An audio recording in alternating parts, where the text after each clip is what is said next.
what's up, hello.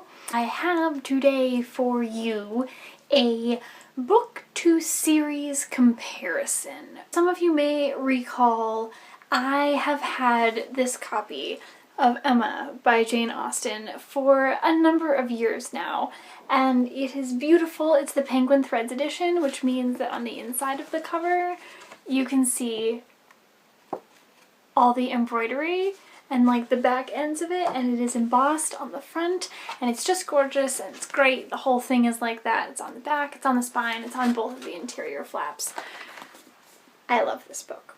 So I began reading this book in May of 2014 and I finished it this week, which is a very long time, and it took me so long because other books just kept popping up and getting in the way, and I was originally trying to finish this in time before the end of the web series Emma Approved was finished, because it is a recreation and a modern retelling of this story. Alas, I did not, and I did go into the ending of this book already knowing everything that would happen, and I think in this case it actually suited me better because I knew what to look for and I enjoyed knowing what was coming and waiting for it to happen. If you're not familiar with the story of Emma and you haven't seen the movie Clueless, which is another adaptation of this book, this is the story of a girl named Emma Woodhouse who is beautiful and rich and decidedly single, and she really enjoys making matches of all of her friends and loves to play matchmaker for everybody, but never for herself. And so one day she befriends this girl from what she deems to be a lower status than herself. Her name is Harriet Smith, and she takes her sort of under her wing and she says, you know what, I'm going to lift your status in society and I am going to find you a man.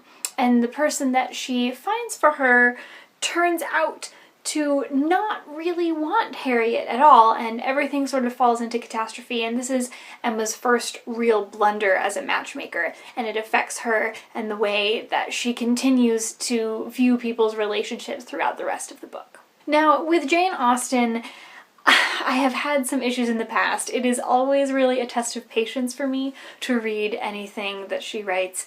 She tends to have a real problem with punctuation, the way that I see it. She definitely could use a couple more sentence endings and a few fewer commas, if you ask me. But she is sort of decidedly saucy if you read her in the right way, and it's always enlightening to hear sort of the snide comments that she works into some of her characters' dialogue.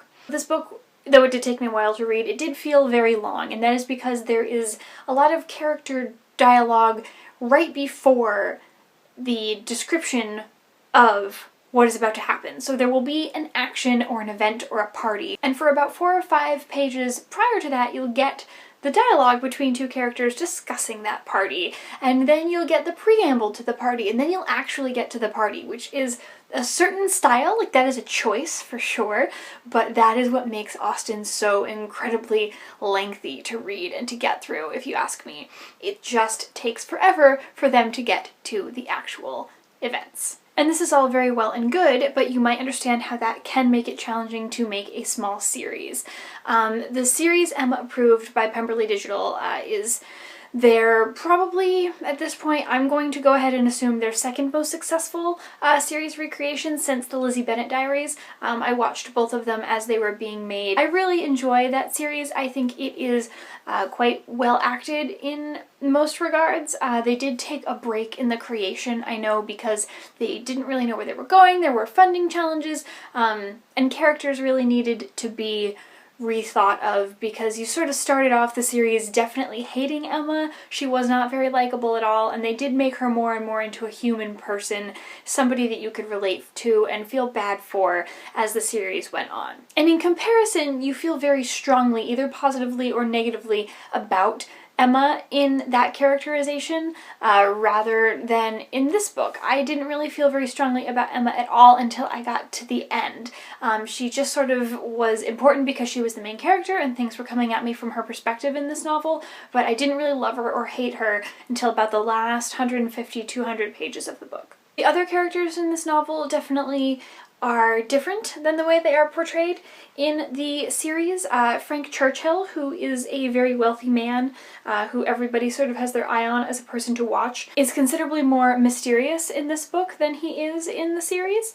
And then Jane Fairfax, who is another person who is mysterious in the series for quite a while. She's much more reserved and calm and not feisty the way she is portrayed in the series. I think those were definite choices that they made when filming to change those personalities a little bit. Their actions certainly held true to the storyline, but their characterizations brought probably by their actors were bold choices in a way, because Frank Churchill isn't quite so zany and exciting in this book as he is in the series, and Jane Fairfax is just considerably, I don't want to say nicer, but she is not quite so reluctant to speak with people or share about herself in this book. That being said, Mr. Knightley, the love interest of many in both of these novels, is very, very much the same. He sort of observes Emma from afar, is this man who has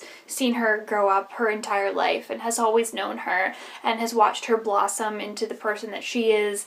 And in the book, he sort of does so from a very retracted place, and he's a little bit more in the thick of it in Emma Approved, which does become the name of her company. It's Emma Woodhouse who runs this sort of lifestyle and matchmaking company called Emma Approved, and Mr. Knightley is her business partner in that, whereas they're just sort of neighbors and longtime family friends in this book. And so he takes a very much more reserved look at her in the novel than he does in the series, which makes sense for the translation, but it is a distinct difference between the two works. What the series did have that I didn't quite remember from the novel was the instance in which Isabella and John Knightley, so Emma's older sister, happened to marry Mr. Knightley's older brother, and they have a few children, and they visit in the book, but they visit in the series, and Emma tries to take care of some of the problems that she sees in her sister, which I don't recall happening in the book, so that is a very,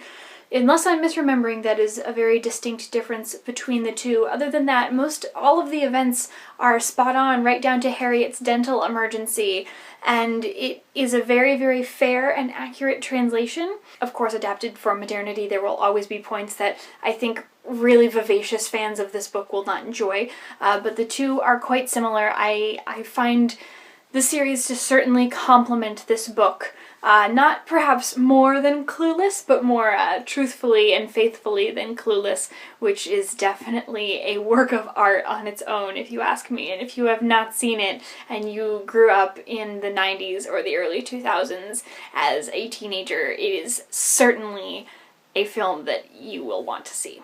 So overall, I would give 4 out of 5 stars to Emma by Jane Austen. This is a beautiful cover and a wonderful book, particularly the last 100 or so pages. They really pull you along. You really, really feel what's happening to the characters. You feel for Emma in that part and those passages more than you do for the rest of the book, in my opinion. And I would also give 4 stars to Emma Approved as well.